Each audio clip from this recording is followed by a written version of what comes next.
মাগুরায় শ্রীপুর উপজেলায় একটি জলছুভিত্তিক গ্রামে একটি অদ্ভুত বাচ্চা জন্ম হয়েছে ভাই। বাচ্চাটির মাথা দুটি, হাত 4টি, ট্যাং 3টি। বাচ্চাটি এই মাগুরা মেডিকেল কলেজে নেওয়া হয়ে গেছিল। মেডিকেল কলেজ থেকে ফরিদপুর মেডিকেল কলেজে ট্রান্সফার করা হয়েছে। ওখান থেকে ফরিদপুর মেডিকেল কলেজ থেকে বাচ্চাটিকে ঢাকা মেডিকেল কলেজের উদ্দেশ্যে রওনা করা হয়েছে। তবে বাচ্চাটির বাবা অনেক দরিদ্র ভাই, বাচ্চাটিকে নিয়ে যেতে পারতেছে না। বাচ্চাটিকে ঘুরায় নিয়ে আসছে বাড়িতে।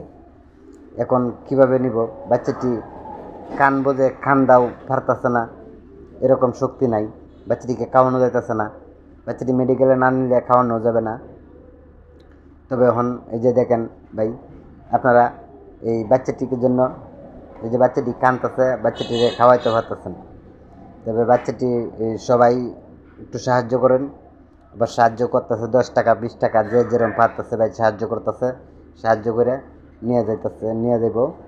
সাহায্য দিলে পরে ঢাকা মেডিকেল কলেজে নিয়ে যাইব বাচ্চাটিকে। আপনারা যদি কেউ পারেন, কেউ সাহায্য করতে, তাহলে করতে পারেন। 10 টাকা 20 টাকা 50 টাকা 100 টাকা, যে যেরকম পারেন ভাই একটু সাহায্য করেন। বাচ্চাটির বাবার নাম্বারটা উপরে স্ক্রিনে, আমার ভিডিওর স্ক্রিনের উপরে স্ক্রিনে দেওয়া থাকবে। নাম্বারটা দিয়ে আপনারা ট্রাই করে আপনারা বাচ্চাটির বাবার সাথে যোগাযোগ করে দিতে পারেন, সমস্যা নাই।